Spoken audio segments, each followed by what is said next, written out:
like the elimination of the 4-day grace period for absentee voters. That is a serious information point that we have to make in the community this year. So please feel free to check those things out. We have many, many opportunities to participate in our programs. Okay, now, what else do I want to say here? This is the first in a series of events that we're going to be having here in Northeast Ohio. And this one lays the foundation for what the experience of Ohio is going to be electorally this year. Everything is up. I mean, all the state offices are up. We've got one senator race in the feds, and all of the federal representatives are up, as well as half of the Ohio state representatives, right? And all of the state senators. I think that's Flip right. that. Close enough. And Ohio's in the crosshairs. I mean, we are an important state. How we vote this year is going to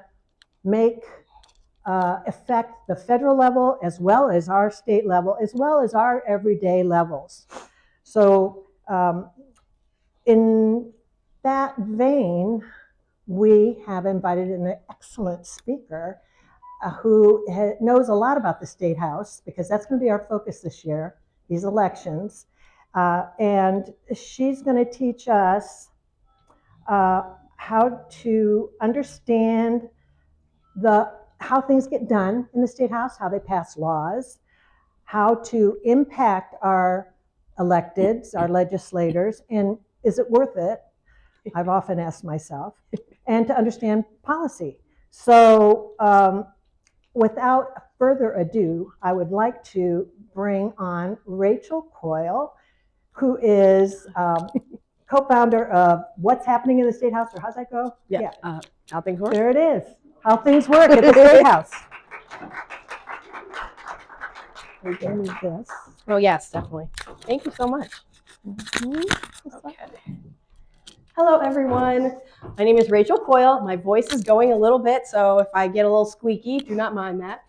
So thank you so much for having me, and I'm really excited that we had this scheduled before the big snow is scheduled for today. So I have been doing some version of this presentation for about 10 years now, which is wild. It has evolved quite a bit. We started out by just going around and teaching people how a bill becomes a law in Ohio, and things have changed so much with the political dynamics, with the personalities, that we've now expanded a little bit to giving you some more insight into that kind of thing as well.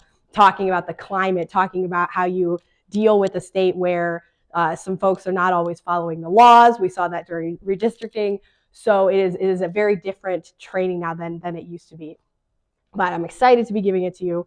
So first thing to know is don't worry about memorizing or writing down anything. I will send absolutely everything to you. So they've assured me they have your email addresses. I will send you the slides. I will send you every website and link that I talk about. So just sit back and enjoy. Also, don't worry about your skill level about state politics. Most people that I talk to have only ever focused on the federal government. It's the only thing that's in the news. It's all we ever hear about is Congress and the president. So a lot of people don't know state level politics, and that is completely fine. But also, if you're someone who's already really engaged at the Statehouse, hopefully you'll still pick up some tips and tricks today.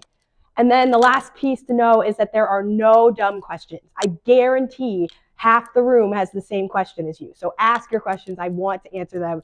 Everyone should leave here today feeling like you know a little bit more, and the only way to do that is to feel safe asking those questions.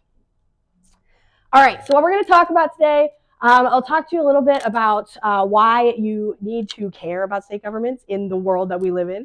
But I'm going to go quickly through that so we can get through the rest of the presentation. We'll talk a little bit about the Statehouse atmosphere, the personalities, the politics that play into it, some terms you need to know.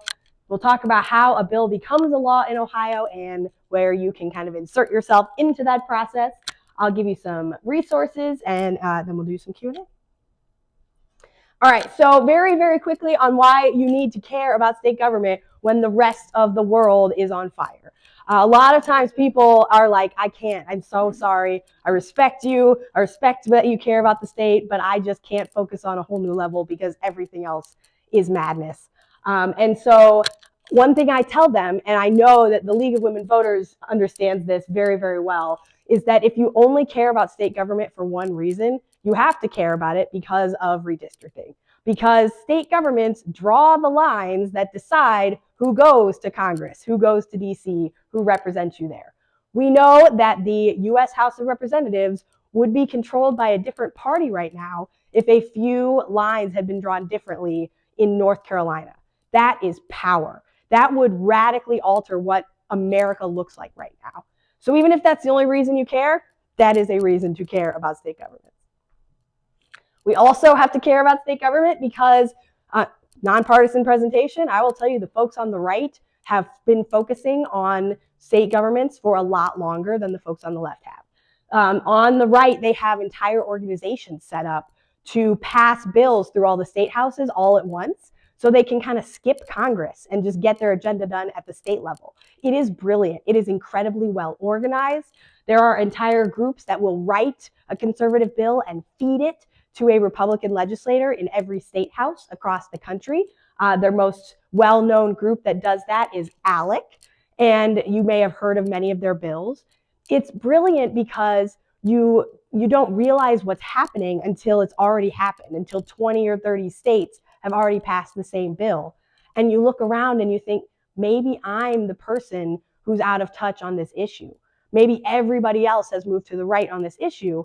And instead, it's just this incredibly well-coordinated effort at the state level. It is incredibly impressive. There is no similar alternative on the left.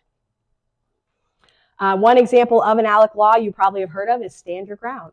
Stand Your Ground started in Florida, but it's an ALEC bill. They have then filtered it through a whole bunch of other states. Ohio is now a Stand Your Ground state as well. And it has moved the conversation on guns to the right. We no longer hear debates about universal background checks because we are debating Stand Your Ground. Another reason you have to care about state governments is local governments. So everything that you get mad about with your mayor and your city council, a lot of times the people we should actually be mad at is the state.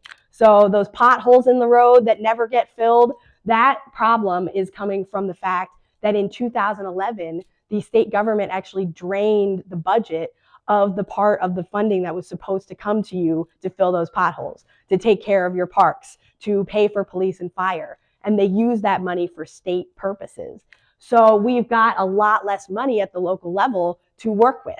And so we see things like the police and fire are less responsive. Police are actually sent out often with quotas to give tickets to make money for the city.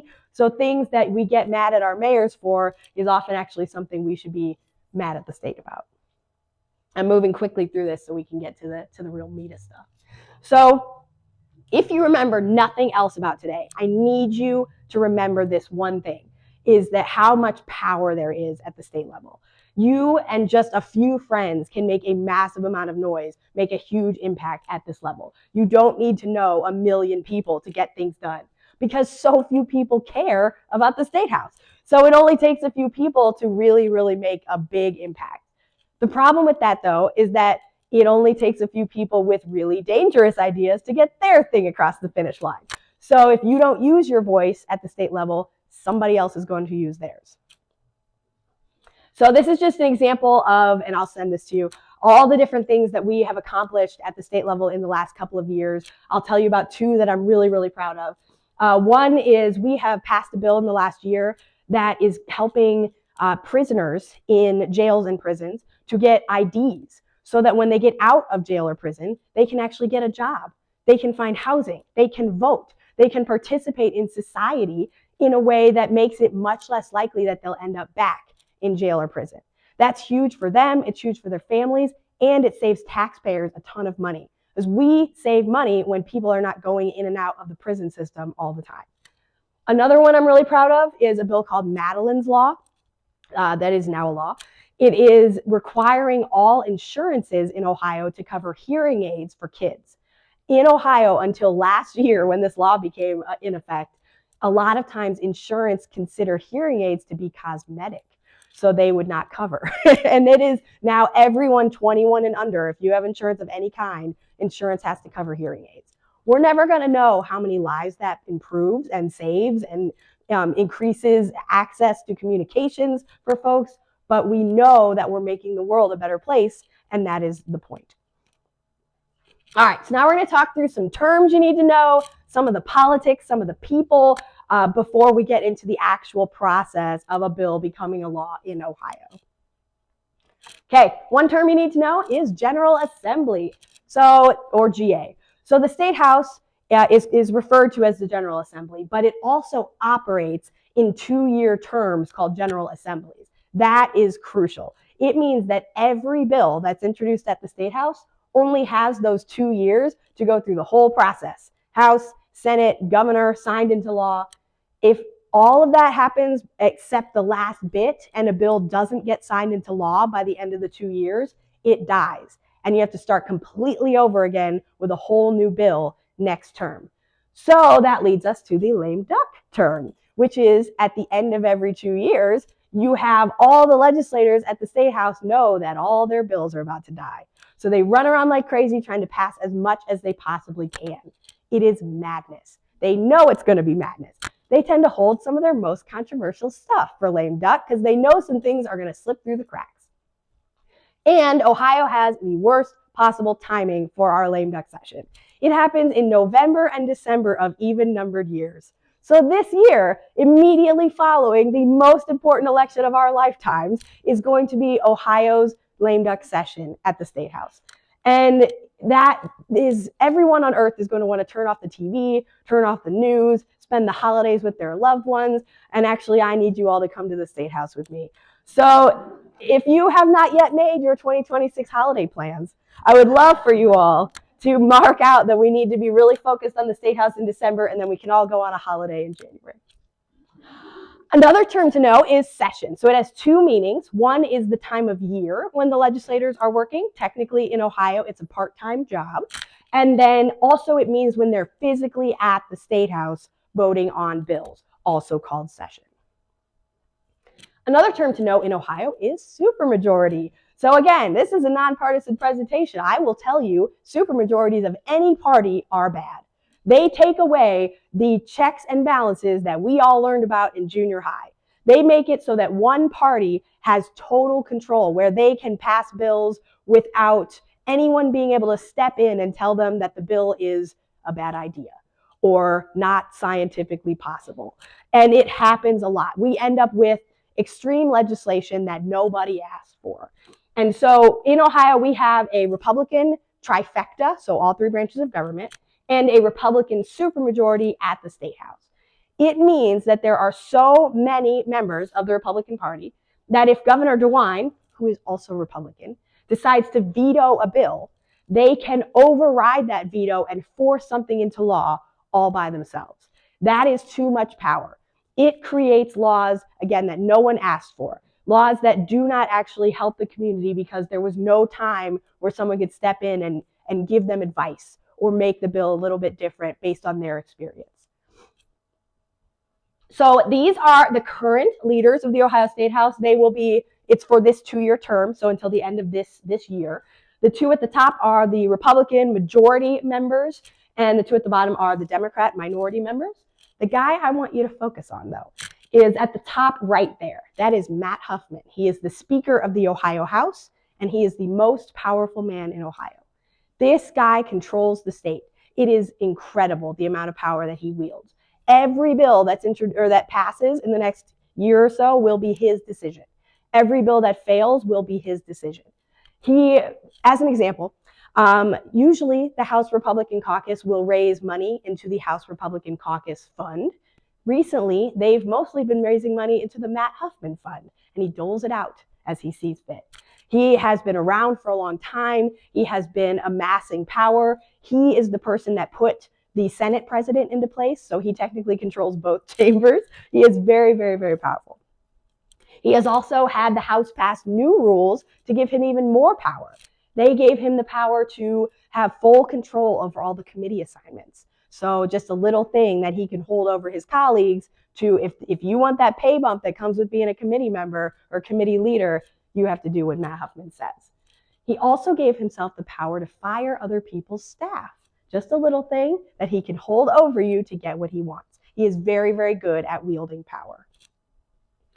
Another thing he's done, like people, a lot of people who like power do this, he does not want public participation in the process. He's been doing a lot of things to make it harder for us to participate. One thing that he has done is he has told the press that he is banning people from standing outside the House chamber during votes. This is not an official rule. It was not voted in. It is not written down anywhere. What he's been doing is increasing the police presence outside the House chamber during votes to try and physically intimidate us into not being there.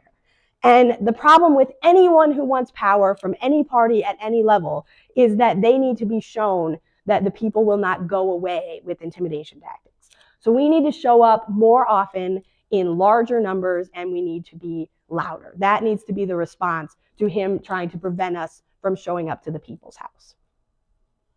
The great thing is, though, again, you don't need a million friends to do this. It is incredibly easy to make noise at the state level. So these are actual photos and articles from a couple months ago. There is a new law in Ohio that you've probably heard of at this point, Senate Bill 1, that is radically altering how our higher education system looks in our state. There are entire topics that professors are no longer comfortable touching. Student speech is heavily restricted. This bill, it's getting rid of scholarships and clubs and groups at our universities. That is this bill. So there was a press conference to announce the bill when it was introduced, and about 25 students showed up to protest outside the press conference. They didn't go in, they just stood in the public halls of the Statehouse. They had signs and shirts and they were chanting, and the politicians hated it because you could hear the chanting on the TV cameras. So they sent out a police presence, you're sensing a theme, to try and intimidate the students into leaving. But instead what happened was the press came.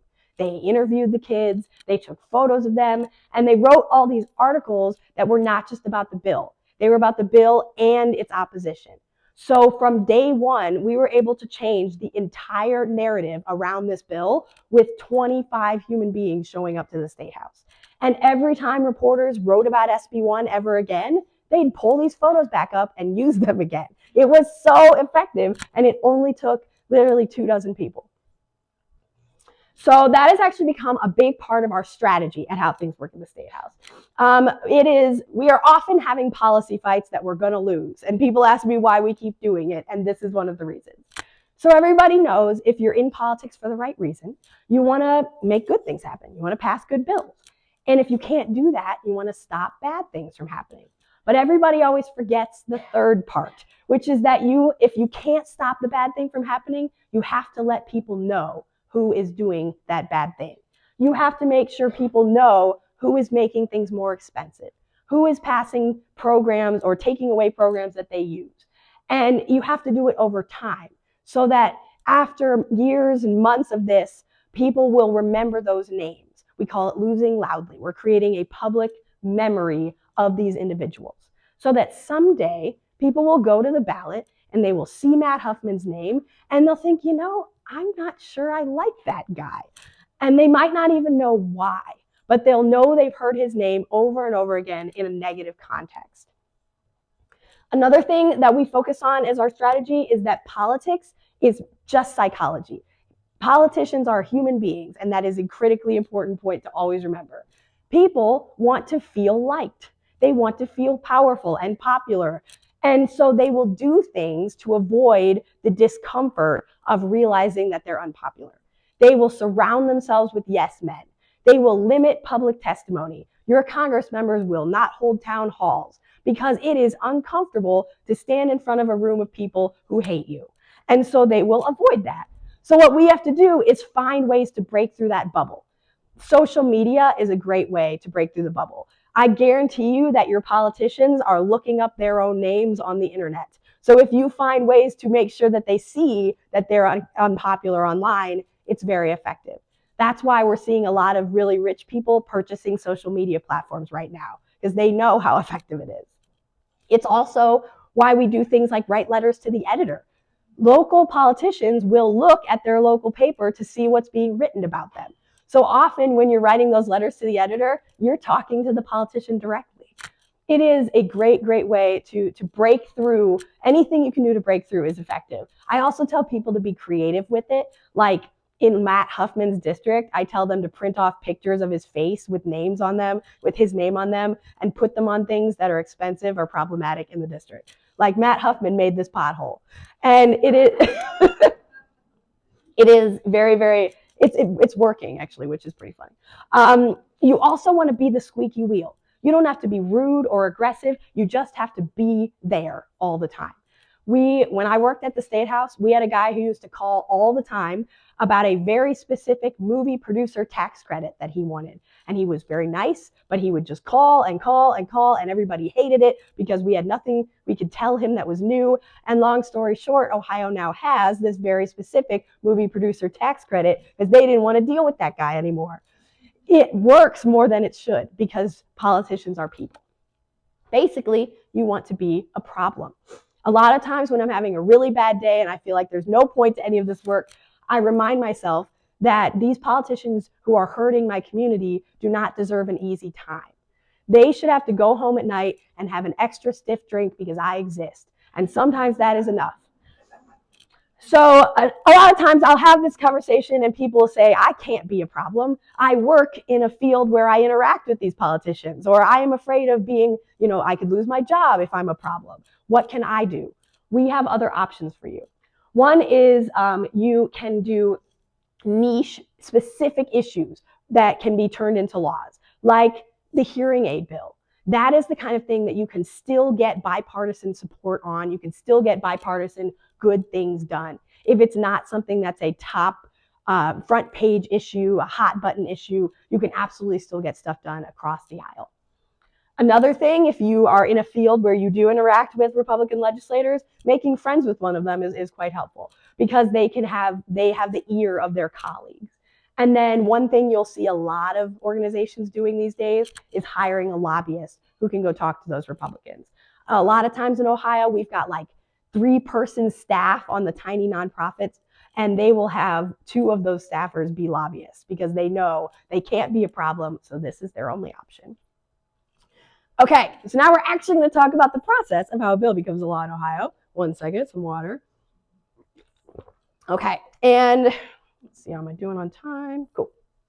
Okay, so this is a very simple graphic that shows you that there are 2 chambers and a governor. It's very, very simple, very, very similar to what you know about the federal government.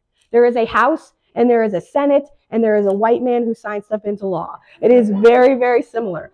And a lot of people don't know that. And so they will see, like in the paper, you'll see bill passes Ohio Senate. And you will think the process is done and there's nothing you can do about it, when actually the bill has a whole nother chamber to go through. So in the process, step 1, obviously, your bill is introduced. It can come from either the House or the Senate most of the time. It just depends on which legislator decided to introduce it. Sometimes they introduce the same bill in the House and the Senate as like a show of force to show how much support the bill has. But only one of them actually has to pass to become law. And then the other thing to know is that bills keep their same number the whole time. Like Senate Bill 1 never stopped being Senate Bill 1, even when it went over to the House, because it just tells us how far in the process the bill is. If you see a Senate bill over in the House, you know it's already passed the Senate, you know it's far along. Step 2, once your bill is introduced, it gets a committee assignment. So a committee is just a few politicians who get together and they talk about bills in a certain issue area. So we've got a health committee, we've got an education committee, we've got an agriculture committee. Anything you could care about, there is a committee connected to it. And this is actually where most of the magic happens. This is where most of the bill changes occur. So this is where we need to be paying attention and being engaged. And a lot of people don't hear about a bill until it's past this committee process. So one of the best possible things you can do as advocates is actually contact the committee chairs and get added to what's called a committee notice list. It's just an email list where they send you a notice anytime they're going to be meeting. They tell you where they're going to be, they tell you which bills they're hearing, and what type of testimony they're accepting.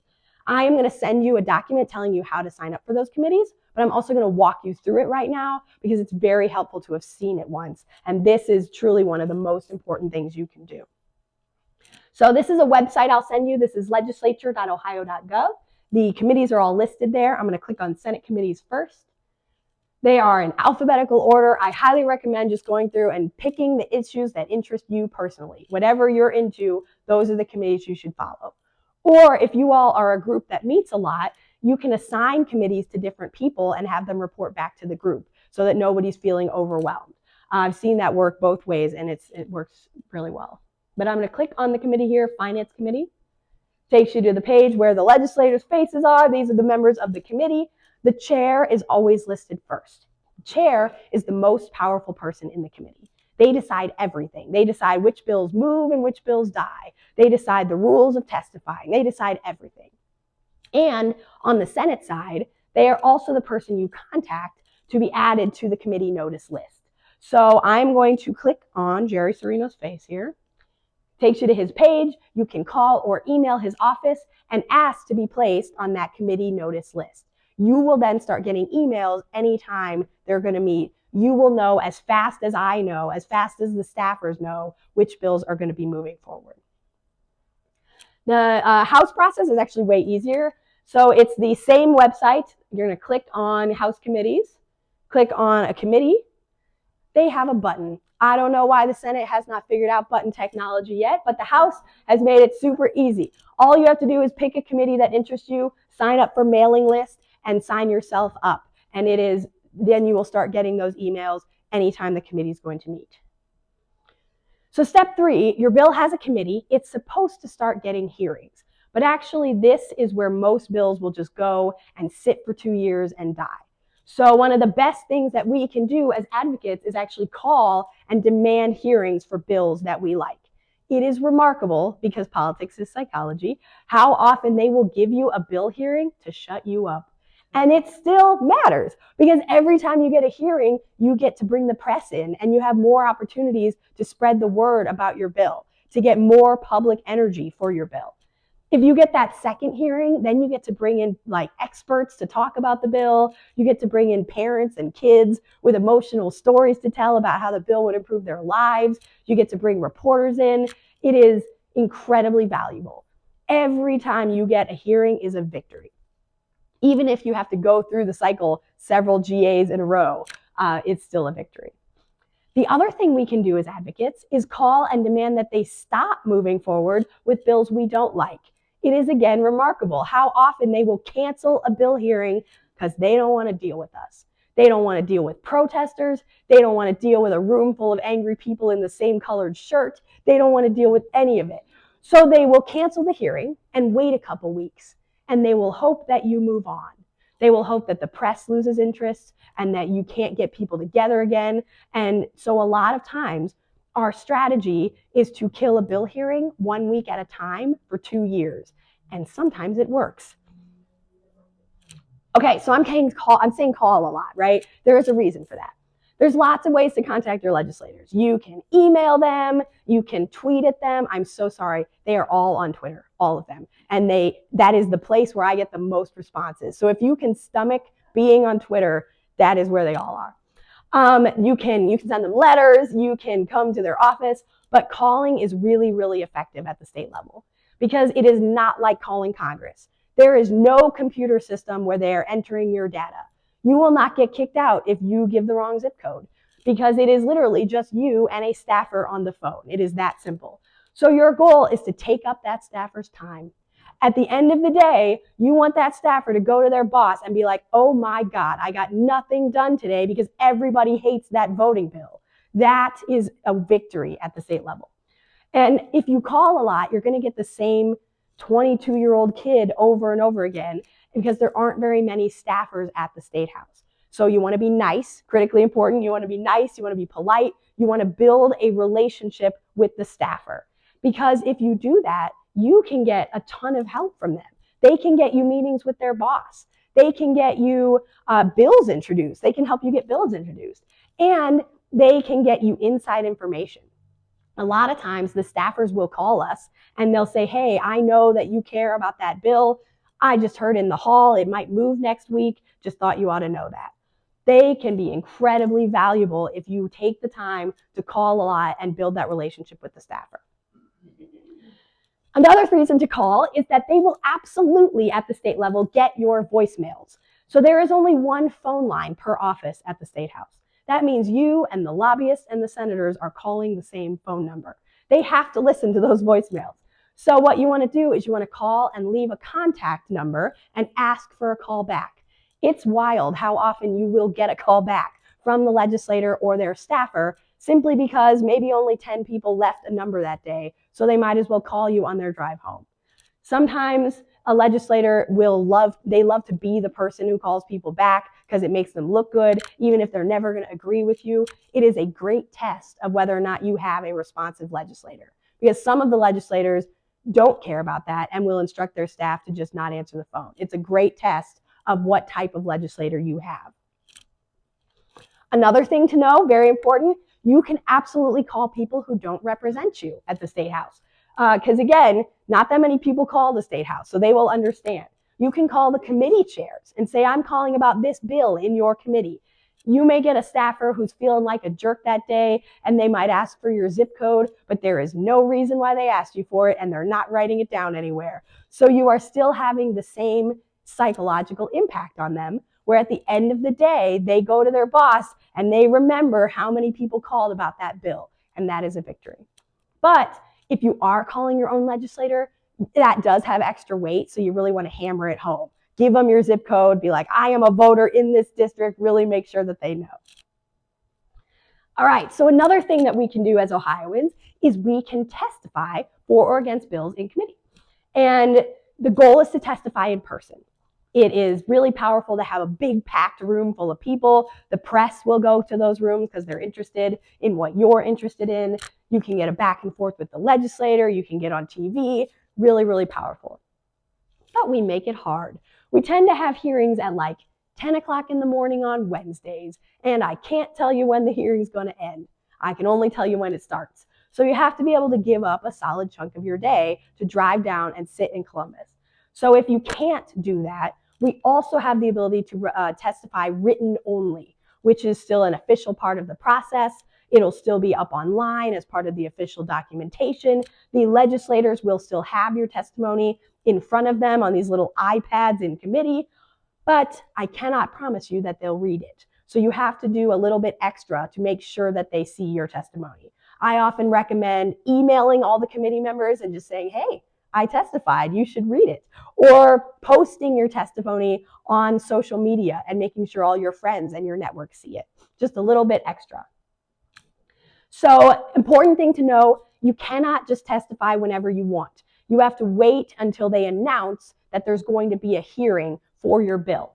So if you sign up for those committee notices we talked about, this is what the email will look like. You will get emails that look like this. You can see on the left there, they tell you which bills they're going to be hearing. In the middle, they tell you when and where they're going to be. And then on the right, they tell you what type of testimony they're going to be accepting. Once you get this notice and you see that your bill is about to have a testimony or a hearing, that is when you can send in your testimony. And a lot of times we will get these notices right before the hearing, and so you have to be ready to go. So if you have a bill you think you're going to want to testify on, definitely draft your testimony in advance and just wait for this email to come in. The great thing though is that it's incredibly easy to send in testimony. The entire House process is on this one slide.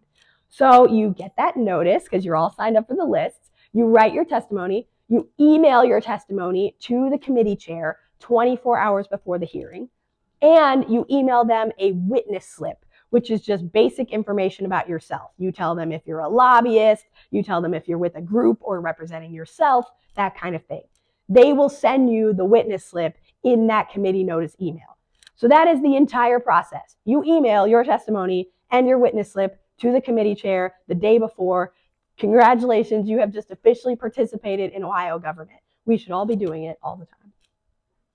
The Senate process is actually a little bit easier. So you upload your testimony to the committee website 24 hours before the hearing, and you just fill out the information on the website. You don't even have to deal with the witness slip part. So it is that easy. It's incredibly easy.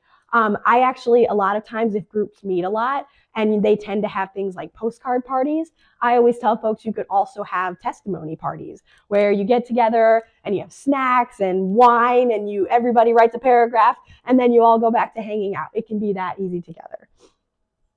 The great thing is, again, about testimony, it can be very, very short. You do not have to write pages upon pages, although you are welcome to if you want. But if you're coming in to testify in person, they're probably going to cut you off at a couple minutes. So you might as well make your testimony short. You might as well get the thing out that you really, really want to say, make it right up front. It does not have to feel like you're assigning yourself a major project. If you want to testify, a few paragraphs is totally perfect. A few sentences is even fine.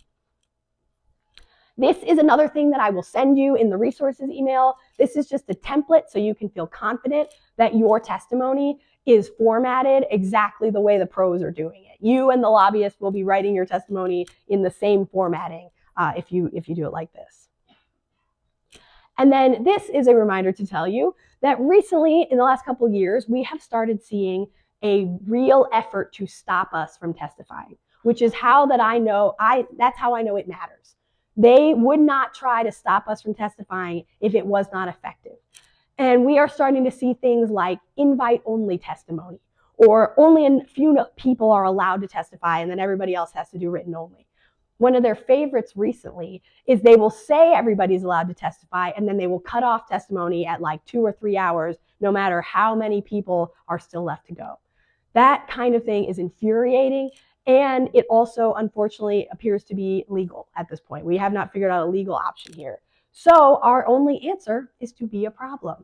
So this is an actual example from a couple years ago. These folks showed up to testify against a bill that would drastically increase penalties for protesting at drilling and pipeline sites, so like fracking sites. And they got there to testify. They were told that only a couple of them would be allowed to talk that day. And instead of just quietly going home and dealing with it, they protested in the halls of the Statehouse.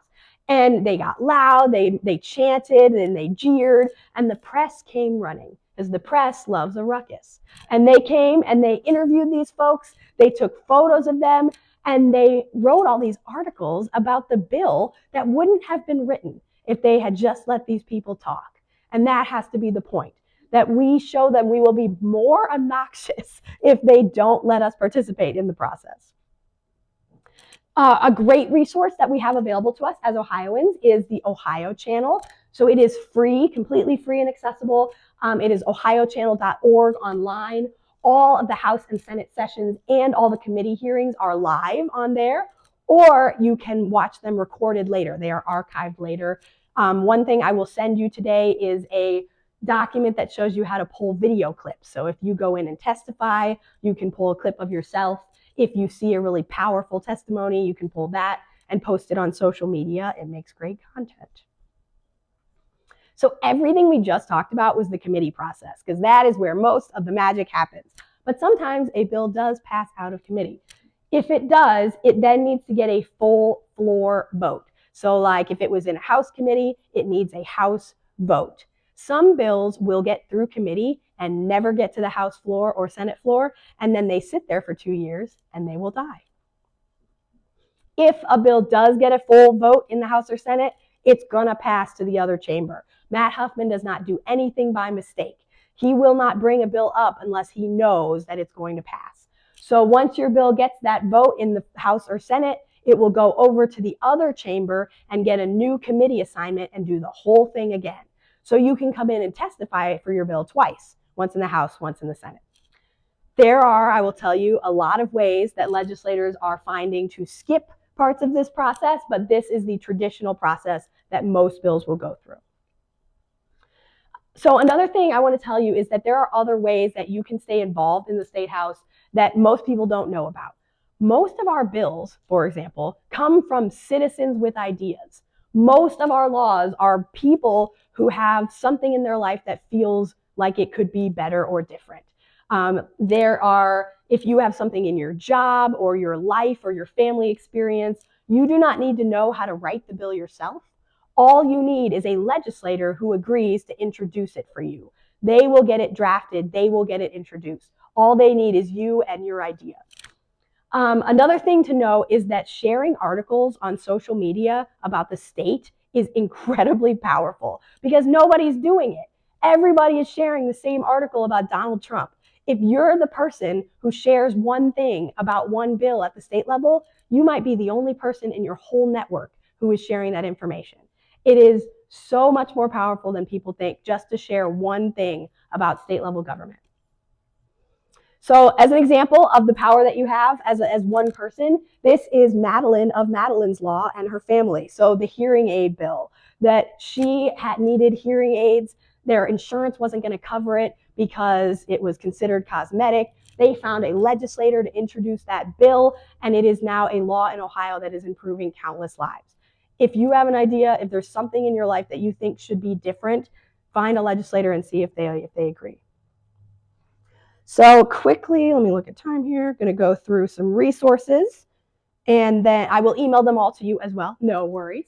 So this is, a lot of times people will ask me how to find out what their legislators are up to, or how to find what a bill, more information about a bill that they read in the news.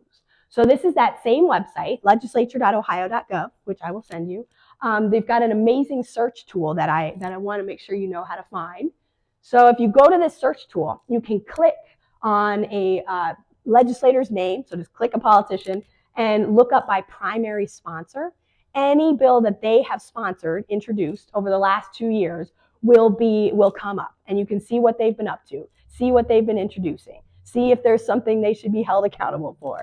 You can also look up by co-sponsor. So that is any bill that the legislator, they didn't write it themselves, but they cared enough about it to put their name on it. That is also the bill that they should be held accountable for. Or if you'd like, and you can look up by previous years as well.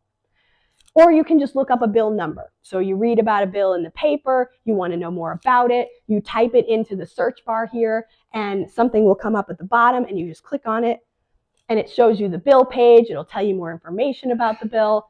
But the big thing that I want you to know about the bill pages is my favorite resource in Ohio. It's at the top left there in the Documents tab. Don't worry, I'll send this to you.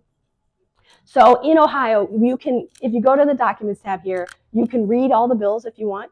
The text is there, but sometimes they're scary. Sometimes they're hundreds of pages long. They are written for lawyers. They are very dense. So we also have what's called a bill analysis, which is a bullet point breakdown in plain English explaining what the bill would do. They are nonpartisan, and they are incredibly helpful resources for trying to help your community understand what a bill would do without forcing them to read hundreds of pages of text. So this is what a bill analysis looks like. They are wonderful. They are shareable. I highly, highly recommend using them if you need a time saver, or if you need to just help your community understand something. Okay, so at this point in the presentation, people are often feeling a little overwhelmed. So one thing I want to tell you is that you don't have to do this all by yourself. We are so blessed in Ohio to have just an incredible number of advocacy organizations that are already doing this work. This is just a tiny sampling of the ones that I work with most often, but there are so many more. I am going to send you a list of them, and you can just go through and pick a few. And what you have to do, just follow them. Sign up for their email lists. Follow them on social media. They will tell you when a bill needs phone calls or when a bill needs testimony. They will help you, guide you, and tell you which bills are the ones that need the most attention. You don't have to feel like you're doing this all by yourself. So I will send you that list tonight, and you can just pick a few, follow them in any way you feel comfortable, and they will help you out. So we are right now just a couple days away from the legislature returning from a break. It has been lovely without them. And we don't know yet which key bills are going to be moving. So I'm mostly just going to tell you now how to find the bills that we've been tracking, so that next week when everything starts popping off, we can follow things together. So this is our website tracker. It's ohiobills.wtf. I paid a couple extra dollars for the WTF because it makes me laugh. And It is not fancy. It is literally just a Google Doc where we list all the bills, the key bills that are moving through the State House, and help you to take action on them. If you feel overwhelmed by that, we also list our top priorities, so you can just pick the ones that we are telling you we think are most important, but there's also a whole list. You can pick your own. All you do is click on something. So I'm going to click on SB 153 here. Takes you lower down in the document with, it gives you articles and resources and a status update. It'll give you a script sometimes for phone calls. This one has a letter to the editor toolkit you can use. We really want to make it as easy as humanly possible for everyone to take action, even if they only do it, a minute or two a week. We want to make it simple, something that you can do. So let's see if am I good on time? Okay, so I'm going to quickly end with a story about the power of activism, and then I would gladly take any questions you have. So like I told you, the only thing I need you to remember is how much power there is at the state level, even if it feels very, very overwhelming. And this is a true story. It does come with a trigger warning for sexual assault. So if you need to leave the room or plug your ears, I will completely understand. So in Ohio, until 2024, there was a loophole in our law that allowed for a lot of forms of rape to occur legally. Spouse rape specifically. If your spouse was drunk or drugged or incapacitated, but force was not used, that was still legal in Ohio until 2024.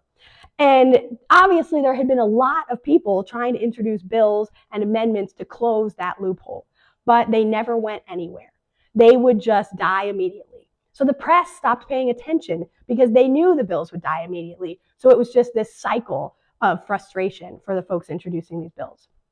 Then in 2019, we had an activist who decided that they wanted to make this their issue. They started posting about it. They started alerting the public about it and getting people to watch when things happened about the rape loophole.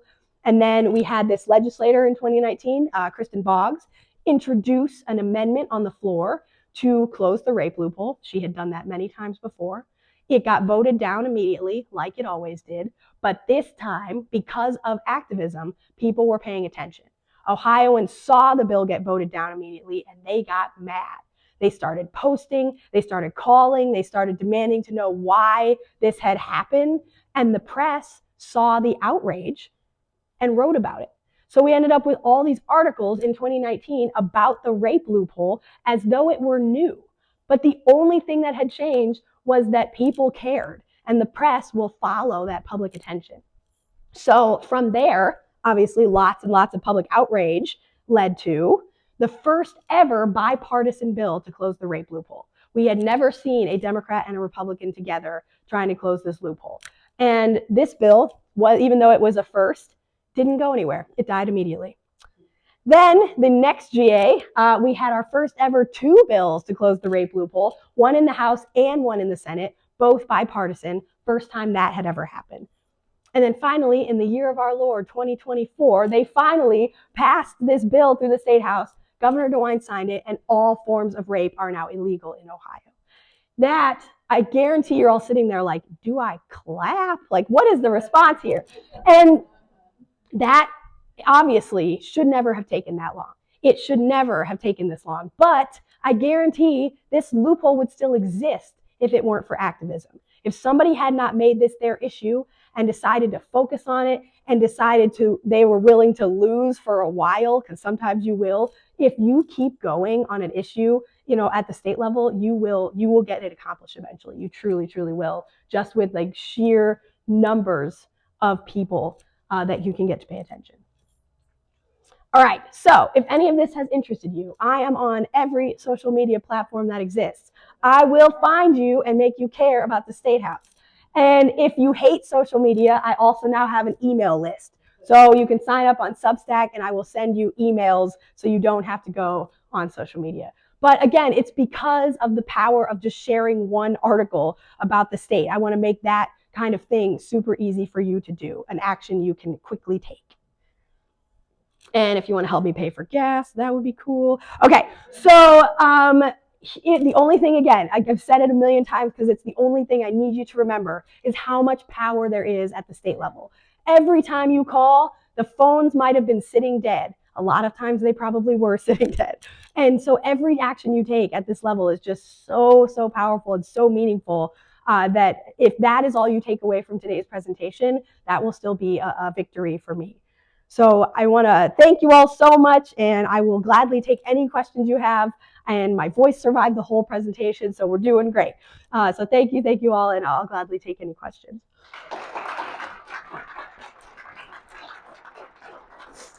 Yes.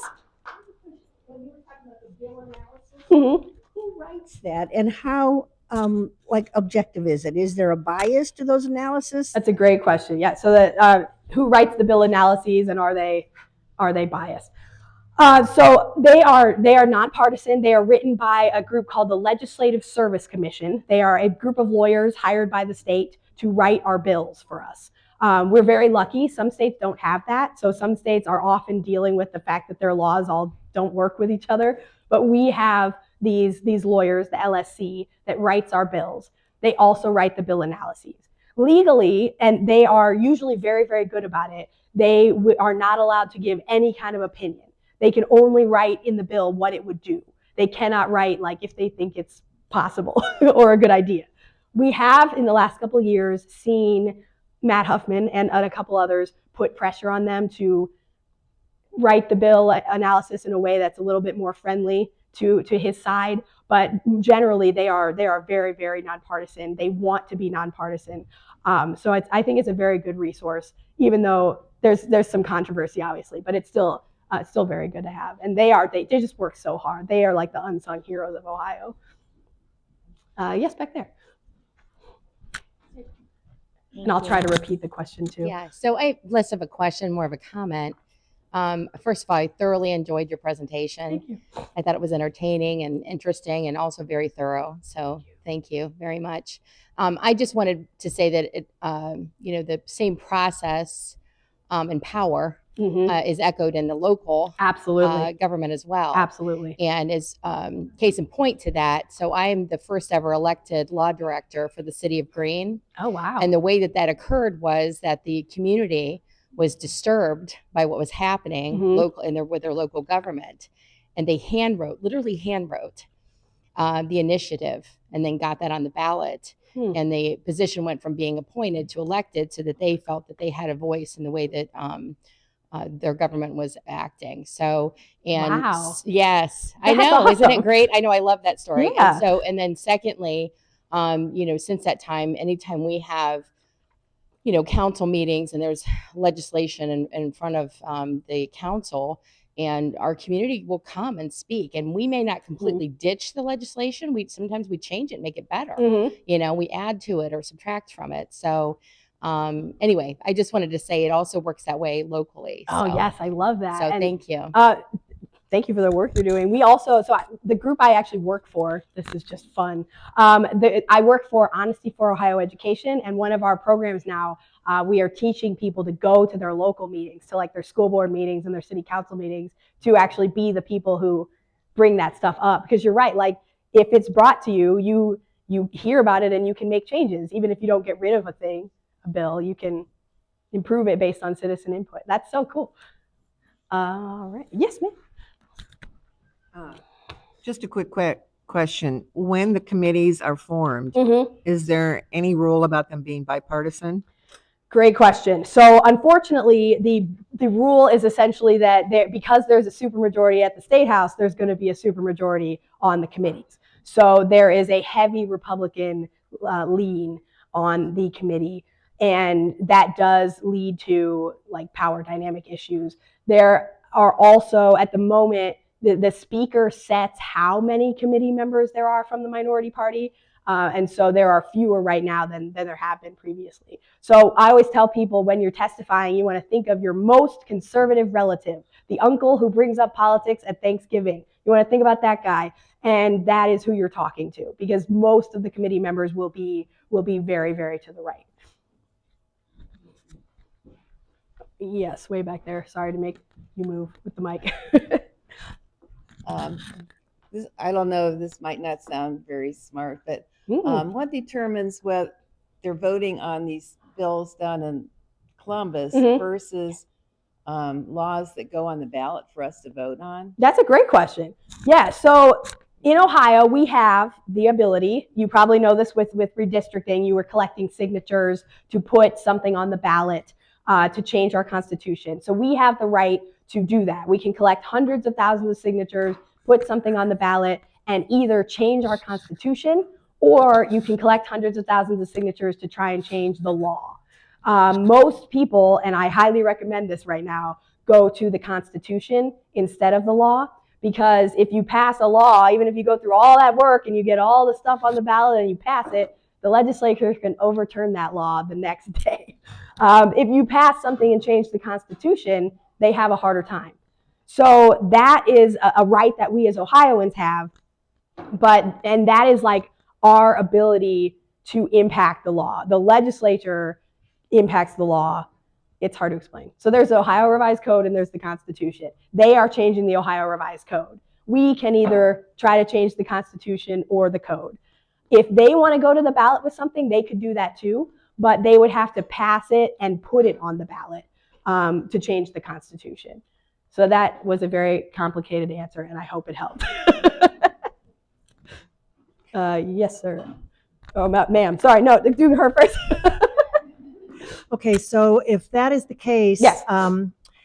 Those lawyers that you were talking about that write the laws for the legislature, where were they when we were trying to pass redistricting last fall? So it's an interesting job. They don't work with the public. They only work with the legislators. So like you can't contact them directly. You have to get a legislator to agree to introduce a bill for you, and they will draft it for the legislator. So you can't contact them directly. They also are not allowed to give like opinions on whether or not they think bills are a good idea. And they do not help draft things that come from the public. So like the public collects hundreds of thousands of signatures for your constitutional amendment. They cannot draft that for you. They can only draft the constitutional amendments that the lawmakers want to put on the ballot. So unfortunately, we do not have that access, which is why sometimes you will see people trying to collect signatures for something that you don't think is a good idea, because it can be written by the public rather than this whole team of hired attorneys, which can be a good and bad thing. Yes, you. Sorry about making you run. So the political analysts are saying that Ohio has been so gerrymandered that even if those who oppose this government try to change it, the chances are very slim, except maybe in a statewide vote. But legislative districts are hard to change. Yeah. The Senate Bill 1 that you mentioned earlier, somewhere along the time that was just before that, in an interview with the Dispatch, Matt Huffman made the statement, we're a supermajority, we can do anything we want. Yes, he did. Yes, and he did. Jerry Serino, who was a sponsor of Senate Bill 1, I counted the testimonies, and it was, I can't remember if it was 700 or 1,000 in opposition. It ended up being 2,000 in the end. Compared with 25, I think, in support. Yep. And Serino was asked, does that kind of overwhelming response affect your thinking? And he said no. So this is pretty dark. Yep. So if voting possibly doesn't make a difference anymore in Ohio, we've already gone down the autocratic slope, and you are talking, and we're seeing all this kind of loudness not making any difference. What do you suggest the next step, especially for organizations like the League of Women Voters, who are thinking we need to get people to vote? Well, maybe that doesn't work anymore. So I'm hearing you being very creative about new ideas. How urgent do you see this, and what do you suggest to be new approaches? All right. So it is incredibly urgent. I have been telling people that America nationally is currently experiencing what Ohio has been experiencing for a while, which is we have lawmakers who do not follow the law, and they are open and public about it. And then it goes to a lawsuit, and then the Supreme Court, which is the same as the lawmakers, the same party, the same like political ideology will just greenlight things that we know are illegal. We are dealing with that in Ohio and have been for a couple of years now. The national government is now kind of experiencing a similar thing.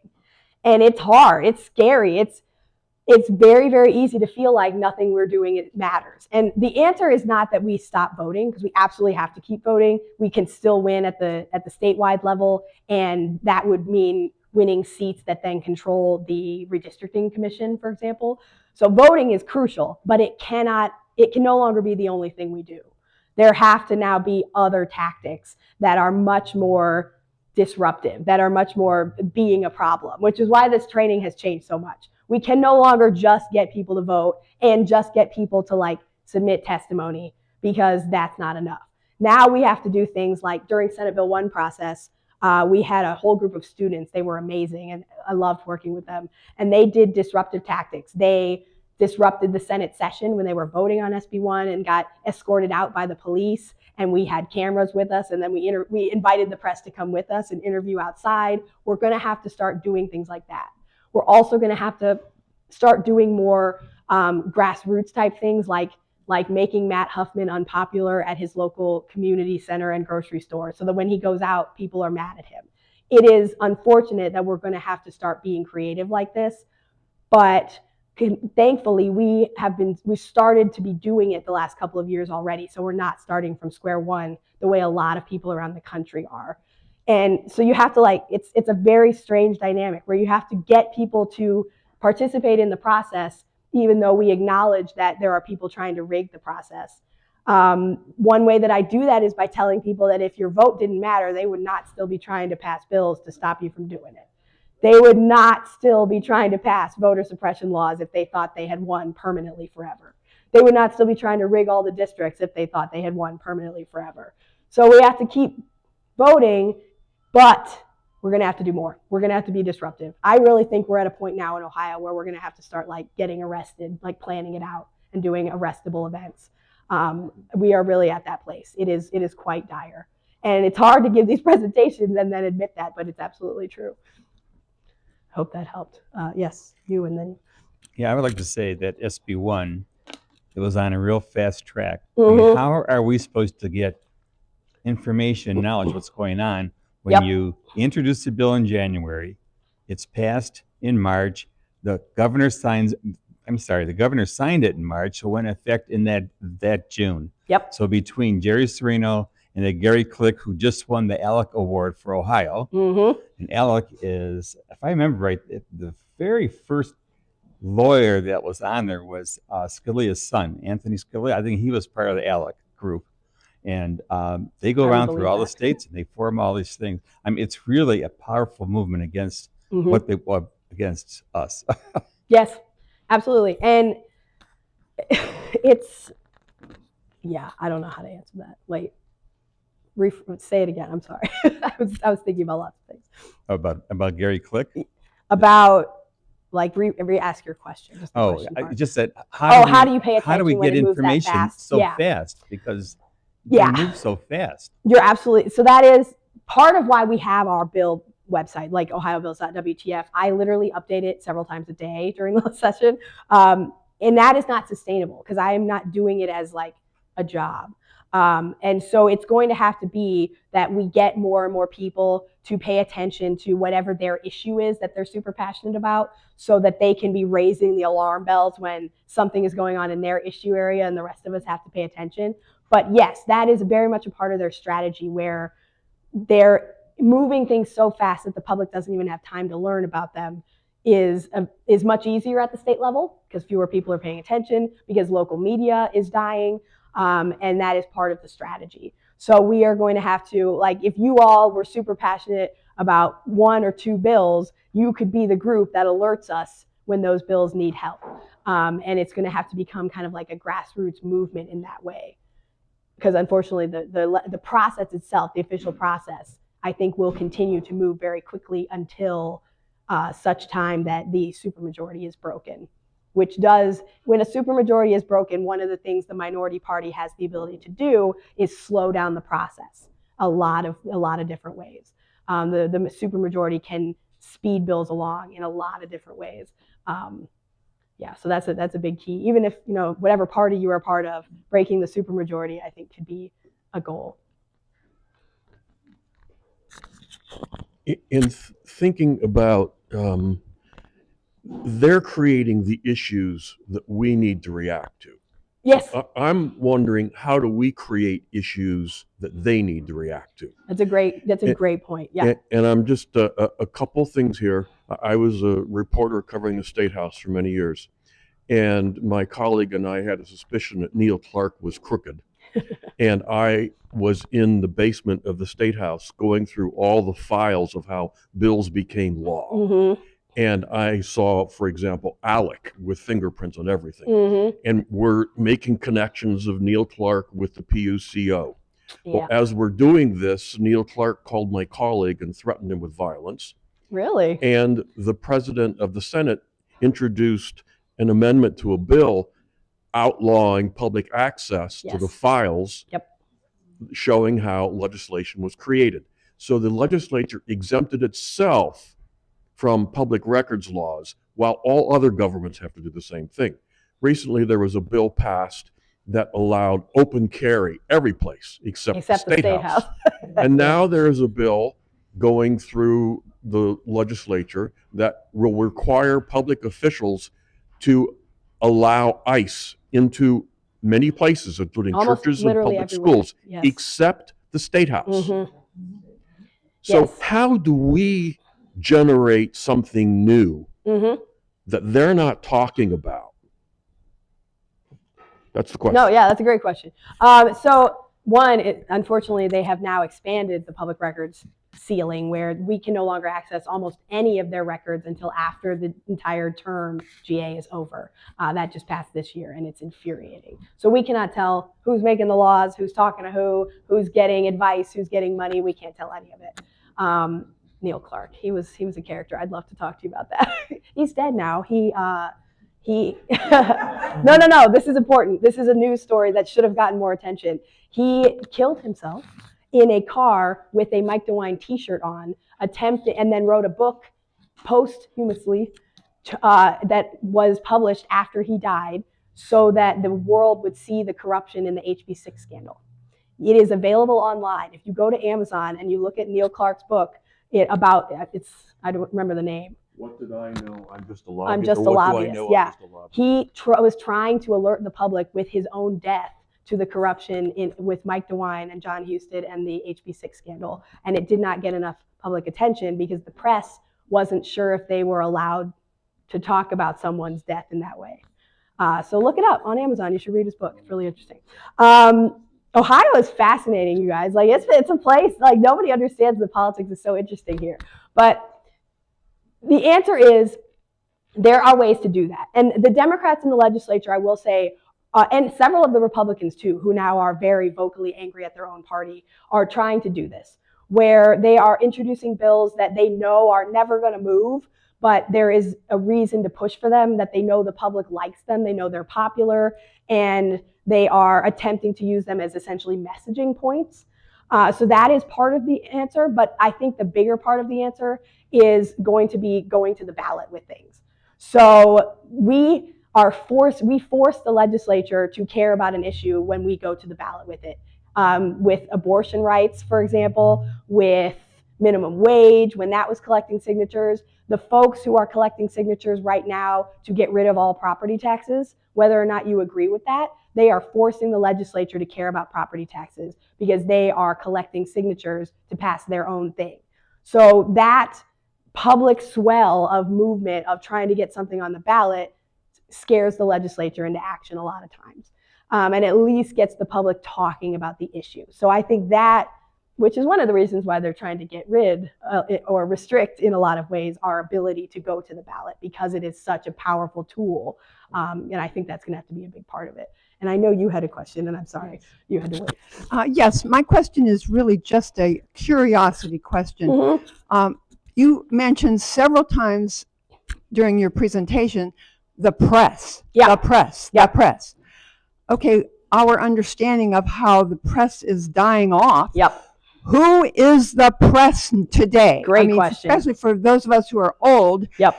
and know what the press was at one time. But now, what is the press? Who do we write our That's such a good letters question. to? That kind of thing. Heck yeah. So I'm actually, one of the things I'll send you tonight is a list of the outlets in Ohio that are still covering the Statehouse in any kind of way. There are a couple that are still really doing that work, and I will send you that list. So some of my favorites, so Ohio Capital Journal, if you've not heard of them, they are a new type of news organization that is one of the, I think, the future of press in America, which is a nonprofit news entity. So they cannot be owned by like a billionaire. They take donations. They have donors just like a nonprofit grassroots group does. They are wonderful. They're really doing strong work. There is also Cleveland News 5 actually has a Statehouse reporter who is based in the Statehouse, and they do very good work. Cincinnati Inquirer is still doing very good Statehouse work. They've got several reporters. Cleveland.com, not the plain dealer, but Cleveland.com has several Statehouse reporters. The Dayton Daily News still does investigative, like long form investigative journalism at the state level. So there are several that are still doing the work. One of the best things we can possibly do is support those reporters, give them clicks, give them shares so that they don't lose their job. Because we have seen literally just in the last 10 years, probably more than half of the Statehouse journalists that I used to work with are gone. And so anything we can do to make them look valuable to their employer, I think is critically important, which is another reason why sharing stuff online about the state level really matters, because it keeps those journalists employed. But yeah, I'll send you that list tonight, and just follow them. I'll give you like their social media accounts and that kind of thing. I'm really sorry. There's You're getting your workout in today. Your steps. This is a really pedestrian question, but I Ask got it. a million petitions from the Yes. organizations Yes. you showed up there, and many of them are essentially the same petition, and I signed them all. And my question is, does that matter? You know, if you do it once, are you done? Do you need to? Does anybody care whether I keep showing up under 10 different organizations and they know that, or so they can dismiss my 10 petitions? I could save a lot of time. I'm going to be really honest with you, and a lot of groups will be mad at me for saying this. Petitions are not effective at the state level. What they do is they give your email address to those groups. So I do not use petitions personally. I don't recommend them. But it is, if it's a group that you trust, that you think is going to be giving you valuable information in the future, signing that petition for them is not a bad thing. It gives them numbers. They can potentially like go to the press and be like, look how many numbers I have. It gives their email address, or gives you your email address to them so they can send you more information. So it's valuable in that way, but there's never going to be, at least right now, a legislator who looks at a large signed petition and thinks I should change my ways. So it's more about showing public support than anything else. I don't use them because I kind of see them as like an email grabbing tool, but others might disagree. Yes, back there. Hi. Rachel, you said that the state is a powerful level, and I agree with you. I've gone down to Akron City Council and testified against trash being thrown out by small businesses around their area, and it's a problem. And it's probably a statewide problem too, or a countrywide problem actually. Yep. That they can get away with it because there are no laws. Do you know which committee would handle trash? Yeah, no, that's a great question. Let me pull up the committees and I can tell you. So it's probably going to be like, there's politics around which bills go to which committee, but I can give you some ideas. And actually, I think just come up to me after. I'll give you my card and you can email me and we can talk through a couple different options. It's probably going to be a few different ones you're going to have to track, but I love that idea. There's like a local committee. There's a health committee. We'll figure it out. All the environment committees are now environment and energy, or energy alone, because there's politics. So much. Yeah. Yes. This is a quick question. I read your Substack, and you said there's 99 seats Yes. in the Ohio House. It's up. Does that happen every 2 years, or Yes, just do like they all Congress. do they all get reelected? And are they mostly Republicans? And They are mostly Republicans, but yes, just like Congress, the House of Representatives is up every 2 years. Every seat is up every 2 years, and the Senate, half of them are up. So it's either the even numbered seats or the odd numbered seats this year. I'll have to check, but it is half the Senate seats and all the House seats. They're heavily gerrymandered, so it is difficult to flip them. But there are a couple. There's actually a couple this year that the House Democrats think they might be able to flip. So the House races should be really, really interesting this year. Yeah, but there will be a state representative on your ballot every 2 years, this year included. Yeah. Oh, we got one more. Sorry about that. Just quickly. Yeah, please. I could do this all day. When you talk about the committee meetings or committee Yes. hearings, you listed first, second, third hearing. Yes. Do all bills get 3 hearings? Great question. No, unfortunately. So that is the traditional process. Normally, a bill will get a first hearing, which is the legislator just talks about how great their bill is. The second hearing is usually supporters, proponents come in and talk about it. Third hearing is usually opponents and interested party. So if you don't want to take a firm stance on a bill, but you want to talk about some issues you have with it, you can do a testimony as an interested party. That is usually the process. Sometimes they will switch that up. Sometimes they will give a bill 12 hearings and then pass it. Sometimes they will give a bill 1 hearing and do all testimony and pass it. That is incredibly frustrating. That is part of the problem with the supermajority having the power to speed up the process. If there wasn't a supermajority, the Dems could stop some of that. So absolutely, bills will sometimes get 12 hearings, sometimes they'll get 1. Most of the time, what we see is that 3 hearing in that order. But yeah, that's a great question. And we've been seeing more and more attempts to speed the process up with fewer hearings than necessary in the last year or two, especially. Yeah. Okay. Sorry, I know we're out of time. Thank you. Yeah, that was wonderful. That was great. So, Rachel, let's have a little gift for you. Oh, thank you so much. That's very thoughtful. Yes, and let me take that. Yes. So I don't know, mind blown from my point of view. I think you really opened the lid for us to look around. And I want to say too, I want to plug Rachel's paid Substack. Right. So if we want more of her and that kind of reporting, which I think is absolutely necessary. She's like the Ben Franklin of our times here. And we need to sign up for her. Oh, can't hear me? What's going on? All right, then we need to sign up for those, her Substack, Rachel Coyle Substack. I think it's a couple of bucks. It's rachelcoyle.wtf. Oh, that's right. Is that what I get?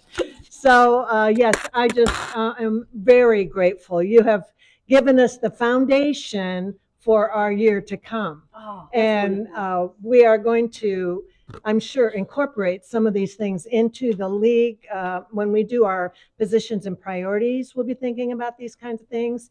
And it's just been invaluable. Thank you so much. Yeah, thank you for having me. Okay, so yeah. Beyond expectation.